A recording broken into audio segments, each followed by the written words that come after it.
শর্মাপুর গ্রামে বসবাস করত ময়না ও তার ফ্যামিলি।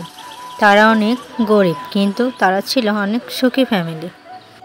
ময়না ছিল অনেক দুষ্টু। সারাদিন শুধু সে ঘুরে বেড়াতো আর লাফালাফি করে বেড়াতো।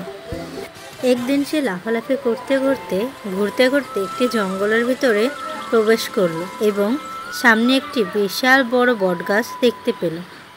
সে ক্লান্ত হয়ে গাছের নিচে বসে পড়ল। ময়নার প্রিয় কুকুরটি কোথা থেকে এসে যেন গাছটির সাথে ধাক্কা খেয়ে পড়ে কাঁদতে শুরু করলো। গাছটি ওদের কাণ্ড কারখানা দেখে হাসতে শুরু করলো। ময়না গাছটিকে হাসতে দেখে ভয়তে পালাতে লাগলো।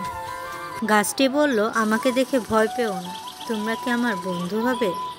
ময়না রাজি হয়ে গেল গাছটির সাথে বন্ধুত্ব করতে। আস্তে আস্তে তাদের মধ্যে বন্ধুত্ব হলো। তারা বিভিন্ন ধরনের গল্প করতে শুরু করলো। ময়না তাদের পরিবারের কষ্টের কথা বলতে লাগলো গাছটিকে। গাছটি বলল, তুমি যেহেতু আমার বন্ধু, তাহলে আমি তোমাকে একটি উপকার করতে চাই।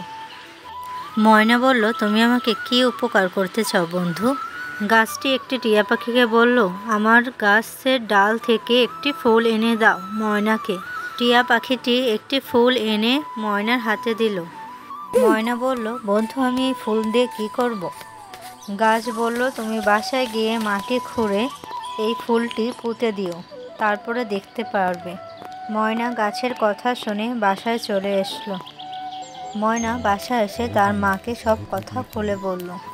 তারা সবাই মিলে একটি নির্দিষ্ট জায়গায় মাটি খুঁড়ে সেই ফুলটিকে পুঁতে দিল এবং একটি ফুল গাছ বের হলো।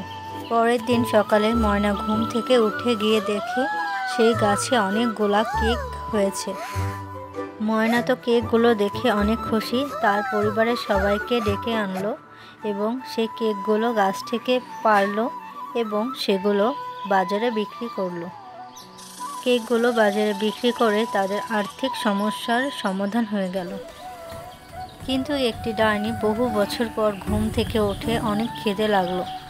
সেই দুষ্টু ডাইনির নজর পড়ল ময়নার কেক গাছের উপর এবং সেই দুষ্টু ডাইনিটি ভাবলো রাতে এসে রাতে ডাইনিটি এলো কেক চুরি করতে এবং কেক খেতে শুরু করলো এবং ডাইনিটি রক্ত বমি করতে করতে মারা গেল। অন্যের ক্ষতি করতে গেলে নিজেরও ক্ষতি হয়, সেটি সবারই জানা উচিত। গল্পটি যদি ভালো লাগে থাকে আমাদের চ্যানেলটি সাবস্ক্রাইব করে রাখে পাশে থাকবেন।